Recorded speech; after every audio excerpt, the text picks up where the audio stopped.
Queridos y queridas amantes de la poesía, bienvenidos y bienvenidas a El Podcast del Poeta, el único noticiero en Spotify donde la noticia es la poesía. Los saluda el periodista y poeta Pablo Soto y a continuación revisamos los titulares. El Podcast del Poeta. En esta edición de El Podcast del Poeta, en la crónica del poeta, todos los detalles sobre el lanzamiento de la antología anticipada volumen 1 que recopila el trabajo poético de los estudiantes y las estudiantes del taller de poesía creativa Coirón Editores entre enero y mayo de 2025. El Podcast del Poeta. Y en la entrevista del poeta conversamos con el poeta y escritor Cristian Salgado sobre su trabajo literario, su trabajo en micrófonos abiertos y cómo el mundo del heavy metal, el rock y el horror se fusionan con sus versos. El Podcast del Poeta. Y en nuestra sección Poeta Favorita celebramos los 80 años de la entrega del Premio Nobel de Gabriela Mistral. El Podcast del Poeta. Todo esto y mucho más en este capítulo de El Podcast del Poeta.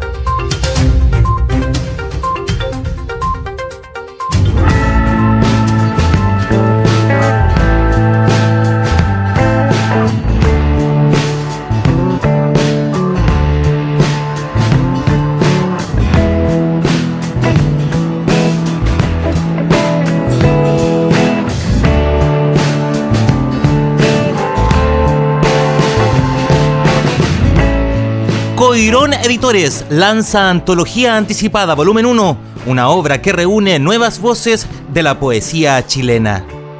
Coirón Editores presentó Antología Anticipada Volumen 1, una publicación digital que compila el trabajo poético de 12 autoras y autores que participaron en los talleres de poesía creativa desarrollados entre enero y mayo de 2025. La obra surge como un ejercicio colectivo de creación y formación literaria, dando forma a una muestra inédita que refleja la diversidad de miradas, estilos y sensibilidades presentes en la poesía contemporánea. La antología fue concebida como una instancia para acercar la poesía a nuevos públicos, explorando el cruce entre lenguaje, imagen, ritmo y un formato digital accesible. A lo largo de sus páginas, el libro propone un recorrido por experiencias personales y colectivas, donde la memoria, la introspección, el amor, la naturaleza y la vida cotidiana dialogan con los desafíos del presente. En conversación exclusiva, conversamos con Maylin Ho y Francisco Yáñez, ex alumnos del curso taller Poesía Creativa Coirón Editores 2025. Para Maylin Ho, participar en esta antología anticipada volumen 1 significó un espacio de liberación y honestidad creativa. La autora destaca que la experiencia le permitió escribir desde lo íntimo. Hola, soy Maylin Ho, la autora del poema Grito al Vacío, y quería dar las gracias a Coirón Editores y en especial a Pablo Soto por invitarme a esta bellísima iniciativa que es el inicio de un largo y precioso camino por la poesía y la literatura. Los invito a participar de las iniciativas que él genera, de las iniciativas que genera Coirón Editores para incursionar y motivarse en este precioso camino que es la poesía. En tanto, Francisco Yáñez valoró la antología como un ejercicio de exploración del lenguaje y la imagen poética. Según señaló, el proceso creativo estuvo marcado por la observación y la búsqueda de un sentido cotidiano. Yo primera vez que participaba en un taller de poesía, Pablo fue un gran tallerista en ese sentido, nos daba espacio para que todos podamos compartir, aprender de los escritos de cada uno. Fue un lindo espacio para soltar la mano, para poder escribir después del taller, poder aprender sobre la métrica, de que todos podemos escribir poesía, que de alguna manera la poesía habita en nosotros, que también aprender a leer la poesía, entender qué es lo que quieren decir algunos autores con lo que están escribiendo, y fue un lindo espacio para poder aprender, sacar recursos, para poder de alguna manera acercarse a una forma distinta de escribir y también poder encontrar cada uno como su sello, su estilo personal para poder escribir. Antología Anticipada Volumen 1 forma parte de la colección Poesía Digital de Coirón Editores. Descárgalo gratis a través de la cuenta @libroscoirón solo en Instagram.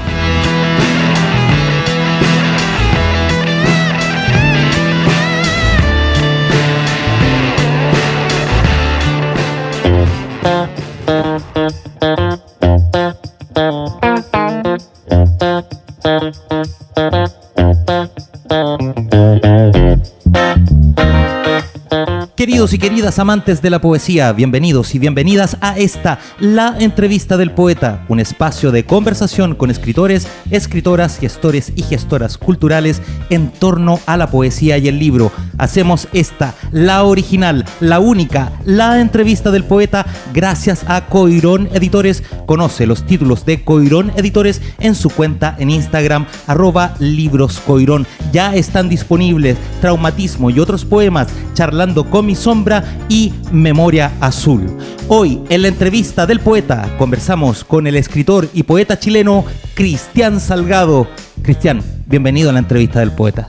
Hola Pablo, bueno, primero que todo darte las gracias a ti por la invitación, saludo también a toda la audiencia del podcast del poeta y también agradecer a Coirón Editores por la gestión y por esta invitación. Muchas gracias. Gracias a ti por estar aquí y acompañarnos. Cristian es poeta, narrador, periodista cultural, colaborador en múltiples revistas con experiencia en editoriales y bibliotecas, seguidor de Ranger de Talca. ¿Dónde viene esa conexión? ¿Tú eres de Talca? La verdad es que no, yo nací en Santiago, tengo fuerte conexión con Talca y con Valdivia, a raíz de mis padres. Mi madre es valdiviana y mi padre es talquino. Y mi padre me metió fuertemente esta idea de Rangers de Talca y es un amor que la verdad es que permanece hasta el día de hoy y nunca se me va a ir. O sea, es una de las certezas que tengo en la vida. Con él viajábamos en el en el bus de los jugadores. Él era como medio dirigente del equipo. Entonces contratábamos a los jugadores juntos aquí en Santiago. Él era parte de la filial Santiago, de la parte más dirigencial. Uh-huh. Entonces estuvimos desde muy chiquitito, yo siempre con él acompañándolo en todo lo que tiene que ver con la gestión de Rangers de Talca. ¿Y cómo se conecta o se traduce este amor y esta pasión por el fútbol y por este equipo en particular, por ejemplo, con el trabajo que tú haces en poesía? En poesía yo te diría que no está tan relacionado, pero sí tiene que ver con la escritura y la lectura desde muy pequeño, porque él siempre me compró revistas, tiene que mucho que ver con mi escritura periodística. Siempre leí mucho desde chico, lo que tenía que ver específicamente con revistas como Don Balón, tiras más cómicas como Barrabases, ese tipo de cosas. Yo nací y me crié, digámoslo así, con ese mundo. Leía mucho cuando chico eso, porque mi papá me compraba todo ese tipo de revistas y leía mucho y me entretuve mucho desde chico. Mi formación literaria, digámoslo así, tiene que ver mucho con eso, con el fútbol específicamente. Y a partir de eso yo desarrollé toda esta cultura escritural y lectora. Y por ejemplo, ¿recuerdas cuando diste el salto, por ejemplo, desde lector o también saltar de las revistas y del deporte a empezar a escribir poesía? ¿Cómo fue ese momento y cuál fue la motivación? ¿Qué es lo que te movió? ¿Fue la temática a la que te referiste en ese primer momento o otra instancia diferente? Me costó muchísimo. Digámoslo así, la poesía fue lo último que escribí. Yo siempre estuve mucho más ligado a la prosa. El salto a la poesía me costó mucho. Siempre lo encontré algo muy complejo y distante de mí. Pero más o menos por ahí, si bien empecé a escribir poesía antes, digámoslo así, como el 2015, por ahí. Yo tengo 43 años ahora, nací el 82, digámoslo así que yo creo que por el 2020 por ahí recién empecé a construir unos poemas que parecían un poquitito más profesionales, si lo queremos ver así, y tiene que ver con... ¿Y qué significa para ti que sea profesional? Que suene, me hace mucho sentido lo que dijo Telier una vez, que cuando tú lees un poema tuyo, que ese poema suene como escrito por otro. Que uno lo guarde y pase el tiempo y uno lo vuelva a leer y ese poema suene como escrito por otro. Ese es como un filtro de calidad bonito y adecuado, yo pienso, y ahí uno dice, puta, este poema está bien hecho.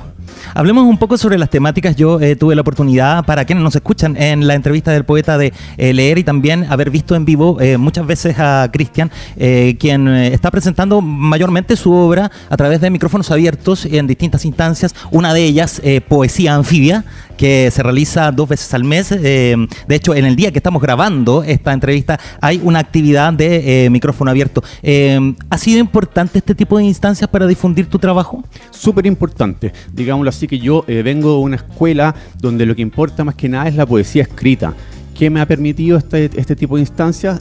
Principalmente los poetas anfibios, pese a que he estado en otras instancias también, darme cuenta que la poesía va mucho más allá de lo escrito. Así que un gran saludo también a Pablo y Edward, que son los gestores de Poetas Anfibios. También tienen que ver con poesía, con la poesía slam. Edward se salió ahora, pero estuvo, digámoslo así, en la gestión general de Poesía Slam. Muy importante para mí porque me di cuenta que la poesía, la declamación de poesía es otra beta en la cual uno puede ganar mucho y darse cuenta también cómo funcionan tus poemas al momento de la oralidad. Y la verdad es que ha sido un mundo de apertura para mí, no solamente por mis poemas, sino que porque me he dado cuenta de que hay mucho talento por ahí dando vueltas de poetas que yo no conocía, que no están metidos en la academia, no están metidos en la publicación de libros y que la verdad son fantásticos en términos de declamación y de presentación de los poemas en vivo. Entonces ha sido muy enriquecedor en términos generales para el momento de escribir poesía y de sentir la poesía y de leer la poesía. En tus textos aparecen algunos conceptos que se van repitiendo. Por ejemplo, la habitación, el encierro, el cuerpo. ¿De dónde nace esa pulsión por registrar lo íntimo como en un informe de laboratorio? ¿Cómo tú te conectas con esa posibilidad de poder relatar lo íntimo? Yo creo que tiene mucho que ver por un lado está muy cercana a mí la narrativa de José Donoso, que él trabaja mucho lo que tiene que ver con los espacios de la casa, lo que ocurre dentro del espacio privado. Eso es por un lado. Por otro lado tiene que ver un poco también con la vida de uno. ¿Qué es lo que pasa dentro de las familias? ¿Qué es lo que pasa dentro no solamente de las familias, sino que dentro de la privacidad de los hospitales, de las clínicas psiquiátricas, de las mismas familias, de los colegios, de las cabinas telefónicas? Ahí es donde se desarrollan las cosas más terribles, las cosas más amorosas, digámoslo así, lo más íntimo del ser humano. Y lo más íntimo del ser humano tiende a ser lo más importante, lo más primordial, lo que uno comunica sin querer decírselo a la gran masa, sino que lo esencial. Y ahí yo creo que eso es muy importante y por eso me interesa desarrollarlo en lo que tiene que ver con los poemas, porque además la poesía, al ser una escritura precisa y breve, que es lo que yo trabajo, yo no hago poemas largos, va directamente al callo, es como un misil, una lanza. Y generalmente ese tipo de cosas uno las dice con lo justo, con lo necesario, porque cuesta también desarrollar lo íntimo con grandes textos. Uno lo tira y va con lo justo, con lo preciso. Escribo mis movimientos dentro de la pieza, como en un informe de laboratorio, una síntesis sumaria, el fin de una vida perfectamente completa.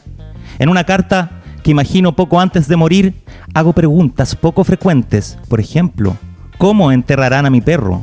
¿Todavía vivo? ¿Y en perfectas condiciones de salud? ¿O si alguien me habrá avistado? Un francotirador tal vez, durante mi último recorrido hacia lo que no quiero o no puedo olvidar. Son parte de uno de los poemas de Cristian Salgado, que nos acompaña en la entrevista del poeta hoy. ¿Cómo nace este texto? Ese texto nace a partir de la paranoia y la proyección de una persona que está encerrada en una habitación digámoslo así, en una habitación de un hospital psiquiátrico, pensémoslo así, o de un lugar, o podría ser también algún tipo de espacio carcelario o ese tipo de cosas, también muy a lo Kafka, si lo queremos ver desde esa perspectiva. Nace pensándolo así, y esa persona está en un estado un poco paranoico, si lo queremos ver desde ese lado. Entonces, al estar así, empieza a imaginar, tiene una pulsión imaginativa en torno a qué es lo que va a pasar con él. Proyecta un futuro y ese futuro tiene que ver con los fantasmas que aquejan a las personas en esos espacios. Porque uno tiene mucho tiempo para pensar cuando está en situaciones así, incluso en la misma casa. Cuando uno está en la misma casa, en una enfermedad, por ejemplo, en la cual no puedes salir, no puedes desarrollarte en tu vida habitual, empiezas a darle vuelta, y ese cerebro, cuando está dando vuelta, es muy, muy peligroso. Y ahí surgen fantasmas terribles. Y ahí uno puede desarrollar algo que nunca se había imaginado que podía desarrollar, y ese es su fantasma interior, y es un demonio terrible lo que uno puede llegar a crear, inimaginable dentro de uno mismo. O sea, ahí uno se da cuenta la perversidad que uno tiene dentro. No solo imágenes de fantasmas encontramos en tu trabajo, Cristian, sino también imágenes de infancia. Hay imágenes también sobre violencia cotidiana, juego, familia, obsesiones. ¿Cómo dialoga tu biografía con tu obra? ¿Comulga o no? ¿O también es como aquellos poetas que prefieren disfrazar un poco eso personal, eso biográfico que hay en la poesía, o derechamente no escribir sobre uno y sino hacer otro tipo de poesía que no apele directamente al poeta, algo que es bastante difícil de hacer por lo demás. No, comulga bastante con lo que tiene que ver con lo biográfico. Por ejemplo, las partes de la infancia tienen que ver, por ejemplo, con lo que yo siento de mi niñez. Mi niñez es algo que yo recuerdo con mucha nostalgia, porque fue alegre, pero al mismo tiempo la recuerdo en términos nostálgicos como algo que ya se fue y no volverá. Por eso también la traduzco como algo un poquito triste también, ligado como un poco a la muerte, a acontecimientos medios trágicos, porque pese a que hay alegría en mí, la traduzco siempre como algo que se fue y no volverá, por lo tanto está asociado a la muerte.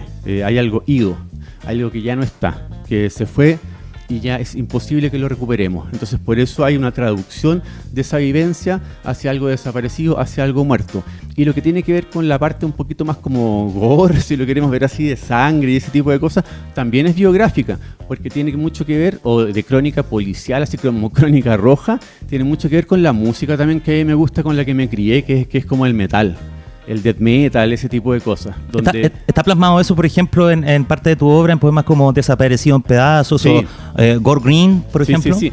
Está ahí perfectamente plasmado. O sea, tiene que ver con mis gustos musicales, que es muy importante para mí la música. O sea, yo estudié también algunos años música y siempre desde chico estuve bien rayado con la música. Era como obsesivo con la música.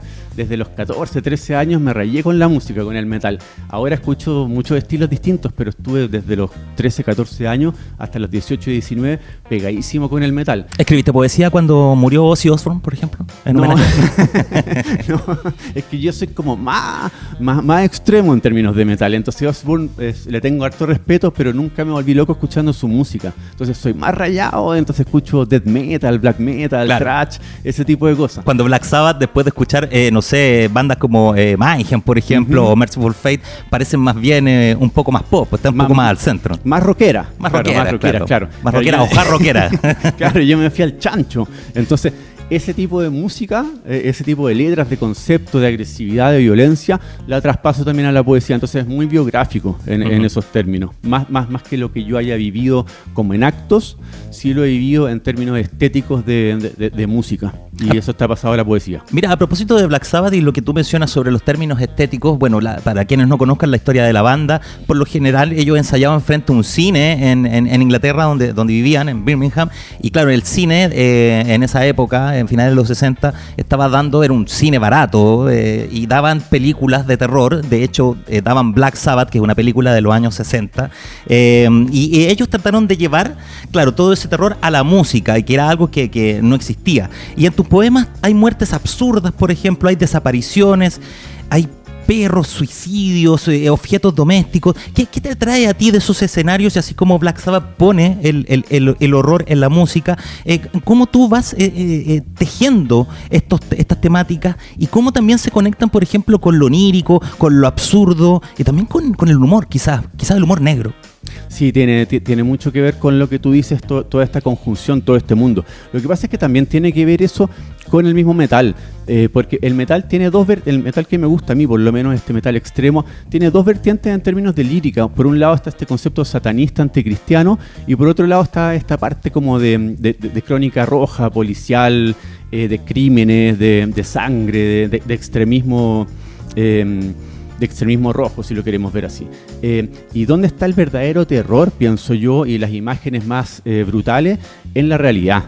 Y hay muchos grupos como Cannibal Corpse, que es como quizás el primero que se estableció en términos de hacer cuentos, de hacer relatos en sus letras, como el esencial en términos de contarte una historia de cosas que pasan en la realidad. No es fantasía, en verdad. O sea, son historias que realmente pueden acontecer en el día a día. Entonces a mí lo que me interesa eso, y también lo que tiene que ver con el absurdo y con el humor, que también está incorporado en muchas bandas de este tipo, es como para darle una vueltecita de tuerca a la cuestión y no pensar que el metal siempre hay que tomárselo en serio. La gente piensa que el metal es como algo extremo en términos de seriedad y todo eso. Yo estoy en contra de esa idea. Yo pienso que el metal es Hay un estereotipo ahí, exacto, del metalero y del músico que hace metal. Exacto. Claro. Yo pienso que eso es totalmente falso. O sea, el metal es simplemente una puesta en escena, un momento específico, y después todos tenemos una vida normal. O sea, no es que seamos satanistas o que el metalero después se va a su casa y acaricia a su gato. Exactamente. Va y le compra comida en Razas Peto, lugares como eso.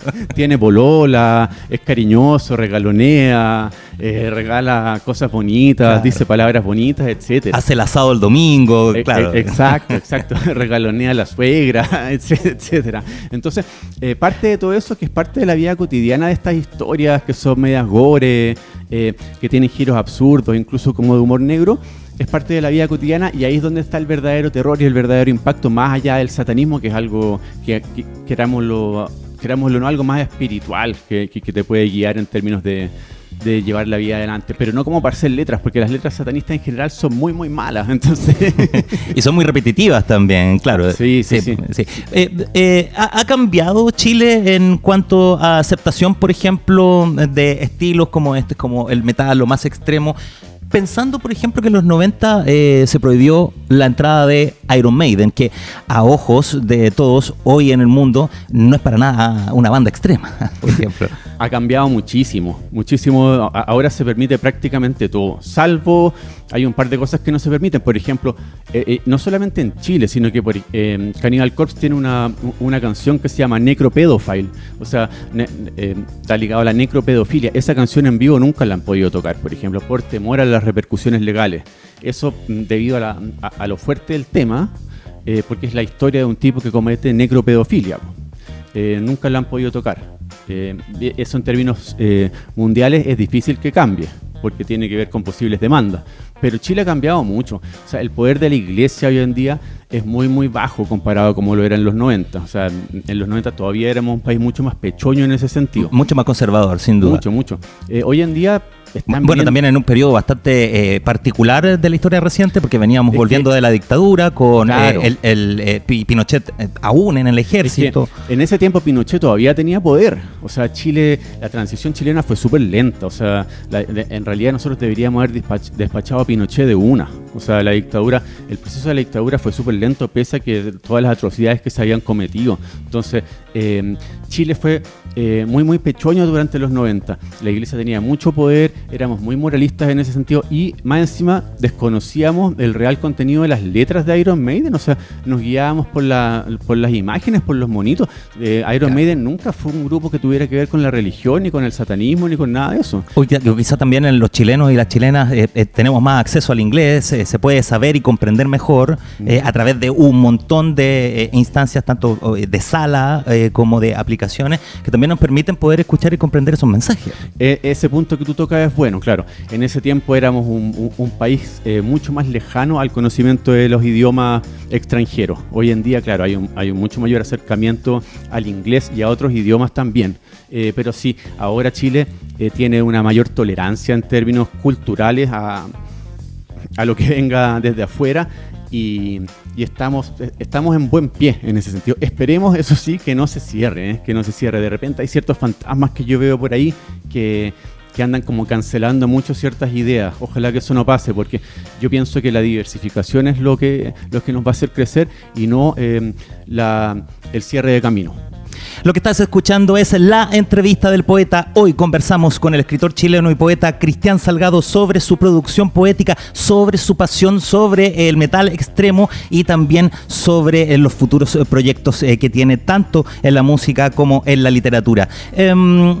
Sigamos hablando un poco acerca de estas cancelaciones. Estamos en un periodo previo, algunos días grabamos previamente este capítulo antes del balotaje o de la elección presidencial que va a enfrentar a los candidatos Kast y Jara, en un contexto de bastante polarización en cuanto a sus campañas, en cuanto a los discursos, y en ese sentido también está lo que tú decías. Quiero retomar ese concepto de la cancelación, porque veía una nota sobre también los miedos de los artistas de poder ir a presentarse a lugares donde uno no comulga o no comulgan ellos con el pensar político, pero de todas maneras hay una necesidad por ganar dinero por trabajar, y también hay una cancelación por ser de izquierda, por ser de derecha, o por participar en un lado o participar en otro. Tú, desde tu sentido artístico, ¿te hace coherencia eso o eres crítico frente a esa situación? O sea, yo soy crítico en relación con esta división política en términos de presentación de los artistas. Yo pienso que debería haber una integración en general de los artistas, sea del sector político que sean hombres, sean mujeres, sean homosexuales, sean queer, LGTB+, XXX, etcétera. Yo pienso que no hay que fijarse en eso. Yo pienso que lo que tiene que mandar aquí es la obra, en general. Yo pienso eso en general en todo término. No pienso que haya que fijarse en quién es la persona que está proponiendo la obra, que está ejecutando la obra, que está presentando la obra. Yo pienso que todos tenemos que integrarnos. Ahora, sí, en términos políticos yo tengo cierto miedo en relación con que salga Kast, por ejemplo. Uh-huh. Estoy un poquito asustado. ¿Cuáles son tus temores? Estoy asustado con los principios morales que él no se ha atrevido a dejar en claro.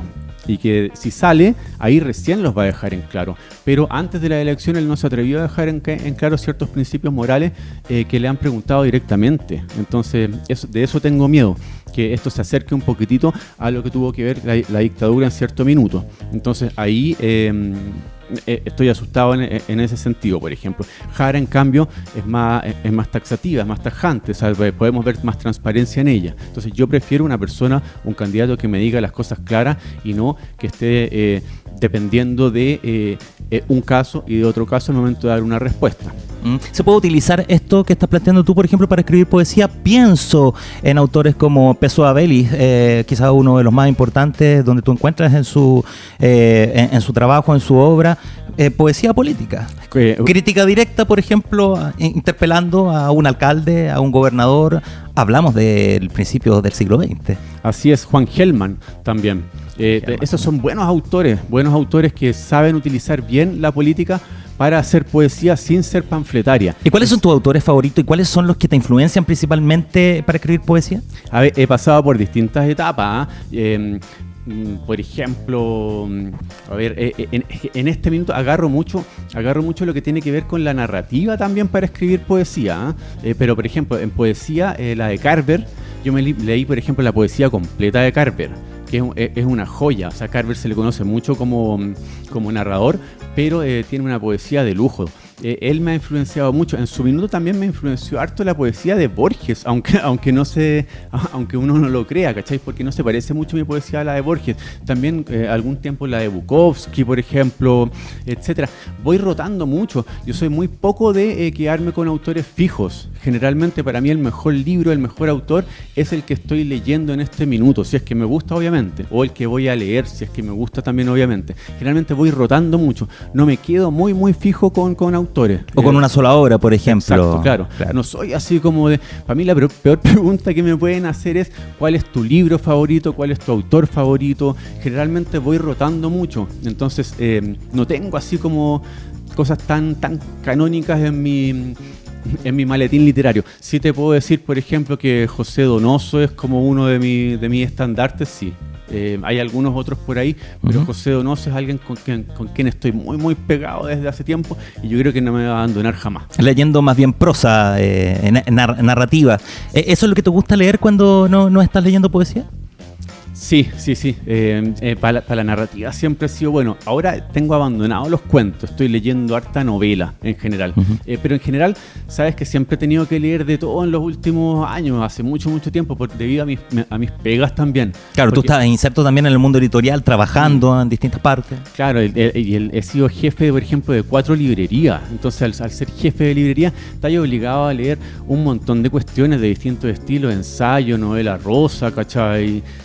Divulgación científica, etcétera, literatura infantil, así llamada infantil. Yo creo que ese es un mal nombre para la literatura infantil, porque un buen libro infantil es para todo público, claro, es para los adultos también. Entonces la gente de repente piensa que la literatura infantil es mala literatura o es literatura para cabros chicos. No es así. O que es solo la Caperucita Roja o Blancanieves, claro. Piensan que son esos textos emblemáticos, por así decirlo, pero está lleno de literatura infantil muy, muy buena. Entonces he tenido que leer mucho de todo Entonces ya estoy acostumbrado a eso y ha ayudado a enriquecer mucho mi acervo, mi acervo literario. ¿Y qué te parece el mundo editorial considerando la explosión o la aparición de los últimos años de muchas instancias de editoriales independientes, como por ejemplo Coirón Editores, que hacen un trabajo más boutique, trabajan con autores que de repente no tienen esa cabida en las grandes editoriales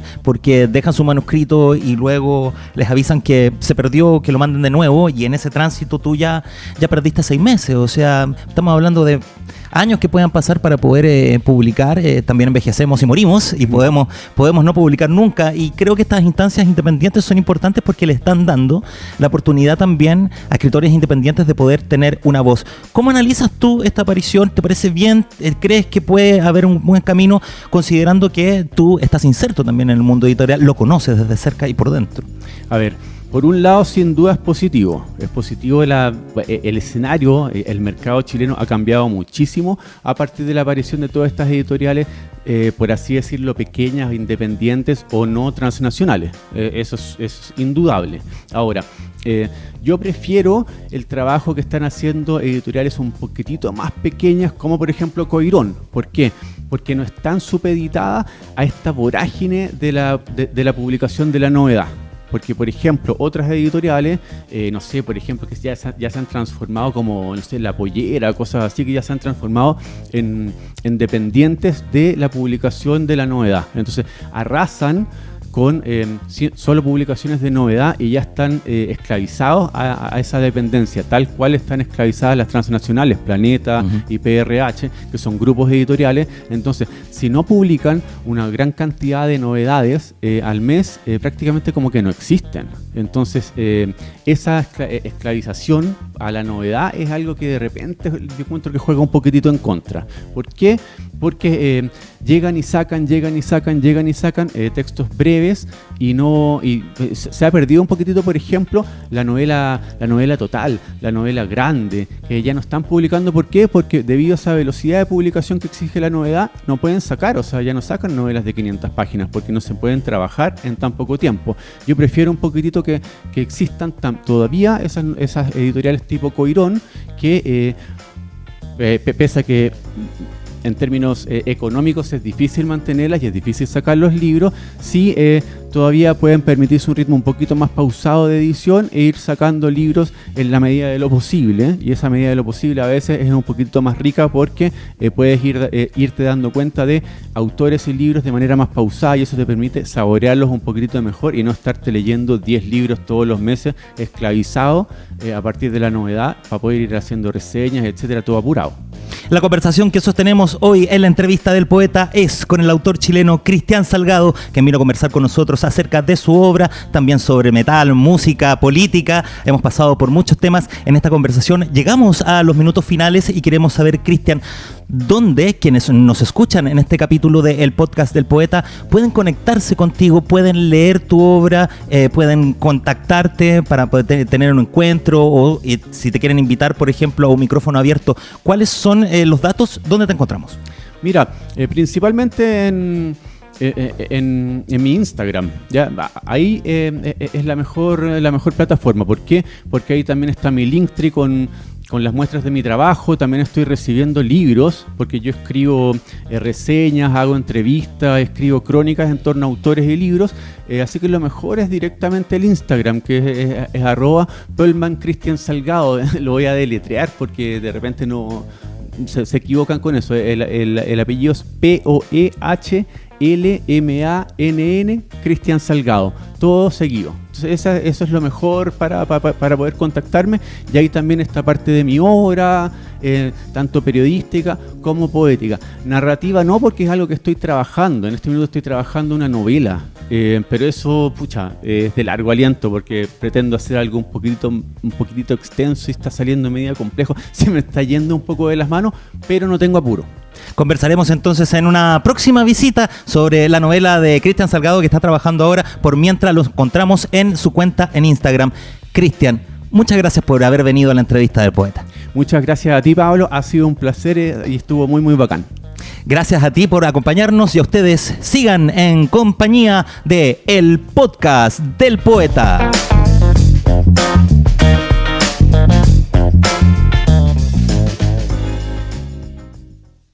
Masiva celebración de los 80 años del Premio Nobel de Gabriela Mistral en Vicuña, publicado el 11 de diciembre de 2025 por el Ministerio de las Culturas, las Artes y el Patrimonio.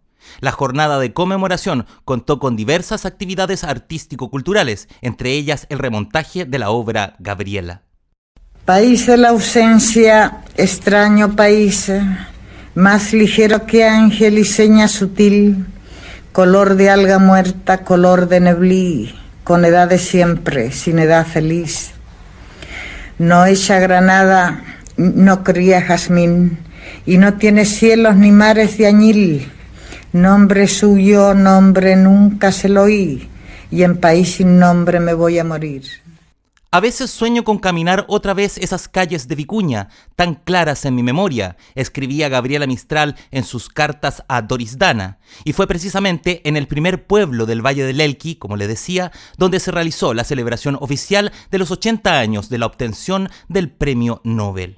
Una jornada que comenzó en el Jardín Poético del Museo Gabriela Mistral de Vicuña, donde se llevaron a cabo declamaciones de poetas populares, intervenciones de cultores locales de La Paya, presentación de cortometrajes como Desde tu sombra, la participación del coro de voces blancas del Liceo Bicentenario de Excelencia Colegio Antonio Varas, entre otras actividades. Montañas mías, Gabriela Mistral. En montañas me crié con 3 docenas alzadas. Parece que nunca, aunque me escuche la marcha, las perdí, ni cuando es día, ni cuando es noche estrellada, y aunque me vea en las fuentes la cabellera nevada, no las dejé y me dejaron como hija trascordada. Y aunque me digan el mote de ausente y de renegada, me las tuve y me las tengo todavía, y me sigue su mirada, y ellas como que me mecían y como que me guardaban.